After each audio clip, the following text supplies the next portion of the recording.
ہم بہت اچھی طرح سمجھتے ہیں. تو مسلمان کو آنکھیں کھولنی چاہیے. یہ آپ کے سوشل میڈیا پر قادیانیت موجود ہے.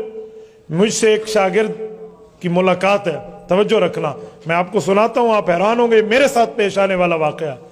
ایک مرتبہ میں فون پہ گفتگو کر رہا ہوں, السلام علیکم. وعلیکم السلام. یہ آپ اپنا نمبر بیچتے ہیں؟ میں نے کہا جی آپ کون ہیں, کیوں آپ کو میرا نمبر چاہیے؟ کہتے ہیں میرا انٹروڈکشن چھوڑیے, آپ اپنی اسکرین پر دیکھیے, آپ کے اور میرا نمبر ایک جیسا ہے. دونوں کا نمبر ایک جیسا تھا, صرف کوڈ کا فرق تھا. 333 میرے نمبر میں تھا, 345 اس کے نمبر پہ, باقی نمبر سیم تھا. تو اس نے کہا جی آپ بیچ دیں, میں آپ کو 3000 روپے دوں گا. تو میں نے اسے کہا جی آپ نمبر بیچتے ہیں, میں آپ کو 5000 دوں گا. مجھے کہتے ہیں بڑی اچھی دلیل دی ہے, میں کیوں بیچوں؟ میں نے کہا تیرا نمبر بھی تو مجھ سے ملتا ہے, خالی میرا تو نہیں رلتا نا. تو کہنے لگا کیا کرتے ہیں؟ میں نے کہا جی میں مسجد کا مولوی ہوں, چٹائی پہ بیٹھتا ہوں, اللہ اللہ پڑھتا پڑھاتا ہوں. ملاقات ہو سکتی ہے؟ جی ہو سکتی ہے. ملے, بیٹھے, گپ شپ لگی. مجھ سے پہلا سوال پوچھا, کہتے مجھے یہ بتائیں, ہر نماز میں ہم اللہ کو کہتے ہیں کہ یا اللہ ہمیں نبی کے راستے پہ چلا دے, تو آپ لوگ اس میں تھوڑی کنجوسی نہیں کرتے؟ میں بہت حیران ہوا. میں نے کہا آپ کی بات کی تھوڑی وضاحت ہو جائے تو شاید میں بات آپ کی سمجھ پاؤں. کہتے ہر نماز میں کہتے ہیں صراط الذین انعمت علیہم, اللہ انعام والے لوگوں کے راستے پہ چلا. تو انعمت علیہم کون ہے؟ سورۃ النساء آیت نمبر 69, رب فرماتے ہیں انعم اللہ علیہم من النبیین والصدیقین والشہداء والصالحین. فرمایا انعام والے 4 لوگ ہیں, نمبر 1 نبی, نمبر 2 صحابہ, نمبر 3 شہداء, نمبر 4 اولیاء. تو یہ 4 لوگ ہیں. وحسن اولئک رفیقا, ان کی محبت مودت بہت اچھی ہے. تو قرآن کریم نے کہا ہے ہمیں نبی کے راستے پہ چلا, شہید کے راستے پہ چلا, سچے کے راستے پہ چلا, اولیاء کے راستے پہ. تو آپ مانگتے نہیں ہیں؟ میں نے کہا جی ہاں ہر بندہ مانگتا ہے. تو اس پر آپ کو ڈاؤٹ کیا ہے؟ کہتے جی میرا سوال یہ ہے, جو بندہ شہید کے راستے پہ چلے گا ایک دن شہید بن جائے گا. میں نے کہا ظاہری بات ہے. کہتے ولی کے راستے پہ, میں نے کہا ولی بنے گا. سچے کے راستے, میں نے کہا سچا بنے گا. کہتے پھر نبی کے راستے پہ چل کے نبی کیوں نہیں بن سکتا؟ وہی میں نے سمجھا, ہاں یہ کام. میں نے کہا یار بات تو آپ نے بہت اچھی کی ہے, کہاں سے پڑھا ہے؟ تھوڑا سا پمپ کرنا پڑتا ہے نا تاکہ ایک بندہ کھول کر بات کرے. ہاں جی بس میں تو بڑا پڑھتا رہتا ہوں. میں نے کہا انہوں نے آپ میرا سوال حل کرے. میں نے کہا بیٹا کرتا ہوں, بڑا زبردست. کیا کرتے ہو؟ آئی سی آئی ٹی ڈپارٹمنٹ کے اسٹوڈنٹ ہو. میں حیران ہوں, آئی سی آئی ٹی ڈپارٹمنٹ میں یہ کہاں پڑھایا جاتا ہے؟ تو مجھے سمجھ آیا کہ اس کے پیچھے کوئی قادیانیت چل رہی ہے. میں نے کہا میں اس سوال پر ایک سوال کرتا ہوں, اس کا جواب آپ دے دیں, اس کا میں دے دوں گا. جی پوچھیں. میں نے کہا ایک آدمی اللہ کے راستے پہ چلے, فی سبیل اللہ, چل سکتا ہے؟ کہتے چل سکتا ہے. تو میں نے کہا وہ اللہ کب بنے گا؟ میں سمجھا نہیں. میں نے کہا میں پھر سمجھا دیتا ہوں. آپ نے کہا نبی کے راستے پہ چل کے نبی کیوں نہیں بن سکتا؟ میں پوچھتا ہوں اللہ کے راستے میں نکل کے وہ اللہ کیوں نہیں بن سکتا؟ کہتے اللہ نے قرآن میں کہا ہے اللہ جیسا کوئی اللہ نہیں. میں نے کہا اللہ نے قرآن میں کہا ہے وخاتم النبیین. گل اتھیا کھلوتی ہے. پھر دسو کی کرنا ہے؟ کہتے یار آپ جواب تو بہت اچھا دیتے ہیں, آپ سے 1-2 سوال اور. میں نے کہا جی کریں. چھدرو میاں والی کے غیرت مند دوستو, وہ بندہ مرزائی نکلا. مرزائی علی نام ہے, لڑکا ہے, کلین شیو ہے, 14ویں کلاس کے بعد آئی سی آئی ٹی ڈپارٹمنٹ کا یونیورسٹی, ہماری گومل یونیورسٹی کے اسٹوڈنٹ ہے. اور قادیانیت کی محنت دیکھیں. میں نے دل برا نہیں منایا, کیونکہ جو پوچھنے کے لیے آئے نا, طالب صادق بن کے آئے, اس کا احترام کرو, اس کو عزت دو, اس کو سمجھاؤ. تو میں نے سمجھاتا رہا, لیکن میں اس انتظار میں تھا کہ اصل بندہ اس کے پیچھے سے نکالوں ہے کون.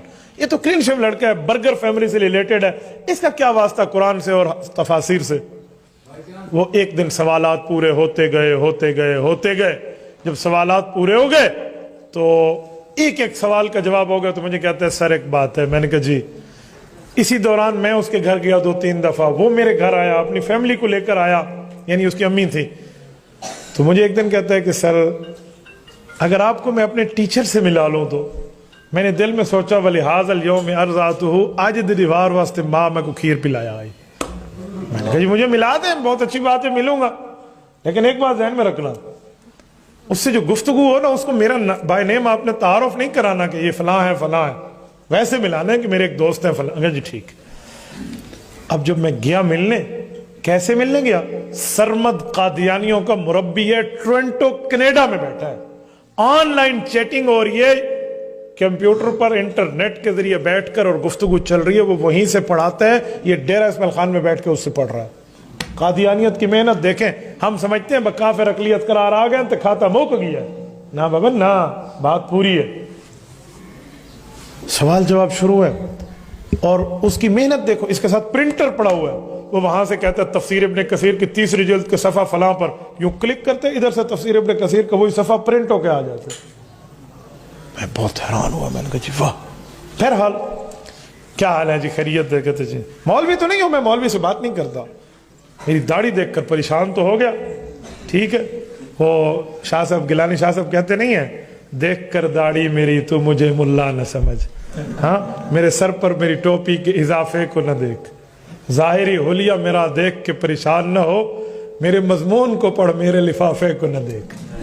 تو میں نے اسے کہا کہ ماشاءاللہ بس تبلیغ کی برکت ہے، اللہ پاک نے تبلیغ والوں کے ساتھ جوڑا ہے. تو جوڑا تو ہے، میرے 4 ماہ لگے الحمدللہ، جنت دی ٹکٹ تو میں بھی کی تھی بدل. تو بات تو غلط نہیں تھی. تو اس نے کہا اچھا بس ٹھیک ہے پھر آپ سے بات ہو سکتی ہے. میں نے کہا جی کر لیں. ماشاءاللہ بات شروع ہوئی. مجھے کہتے ہیں my dear what is the definition of messenger? تھوڑی وضاحت کریں گے کہ نبی کون ہوتے ہیں؟ آپ کے مائنڈ سیٹ میں کیا چل رہا ہے؟ نبی کسے کہتے ہیں؟ اب نبی کسے کہتے ہیں؟ علماء نے لکھا ہے کہ نبی میں کچھ چیزیں ہیں. نمبر 1 اعلیٰ درجے کا انسان ہو جس سے گناہ نہ ہو. نمبر 2 ذو وحی ہو. نمبر 3 اللہ پاک کی طرف سے اس کو واجب الاطاعت کہا جائے. نمبر 4 معصوم عن الخطا ہو. یہ چیزیں ہوتی ہیں. قاضی محمد اعلیٰ تھانوی رحمہ اللہ نے اس پہ کلام کیے. اس کے ذہن میں تھا میں یہی چیزیں بتاؤں گا جو یوں ہوتا ہے یوں ہوتا ہے یوں ہوتا ہے، تاکہ وہ مرزا قادیانی پہ فٹ کر کے کہہ سکے مرزا ہی اللہ دے طرف ہوئے تھے، ذو وحی ہے اور فلاں ہے فلاں.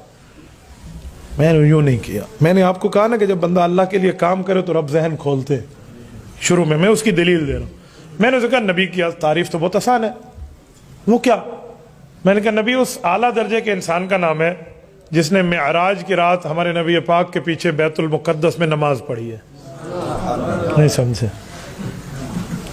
معراج کی رات ہمارے نبی پاک کے پیچھے جس اعلیٰ درجے کے بڑے انسان نے نماز پڑھی ہے نا، اس کا نام نبی ہے. فوراً مجھے کہتے ہیں یہ تعریف کہاں لکھی ہوئی ہے؟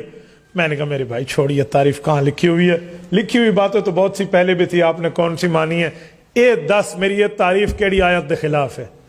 یہ بتاؤ میری یہ تعریف شریعت میں کس جگہ سے ٹکراتی ہے؟ وہ آیت حدیث پڑھ دے، میں اپنی تعریف واپس لے لوں گا. لکھی شکی لگالیاں چھوڑ. اب آیت حدیث تو اس سے نہ ہوئی، نقض کیا، اعتراض کیا، آبجیکشن کیا. کہتا ہے ایک بات کروں؟ میں نے کہا جی ہاں. آپ پھنس گئے ہیں. میں نے کہا پھنس گیا ہوں؟ کہتے ہیں ہاں پھنس گئے. میں نے کہا ذرا پھنسائیں. نہیں آپ پھنس گئے. میں یہاں ایک سمجھانے کے لیے جملہ بولتا ہوں. یہ جو لوگ علماء دیوبند کو کہتے ہیں نا کہ آپ پھنس گئے ہیں، میں ان کو سمجھانے کے لیے ایک جملہ کہتا ہوں کہ اہل حق کو اللہ پاک نے علم بھی دیا ہے، فضل بھی دیا ہے، عقل بھی دی ہے. اس دھرتی پر کسی ماں کی پیٹ میں وہ بیٹا نہیں جنا گیا جو علماء دیوبند کو دلیل کی دنیا میں پھنسا جائے.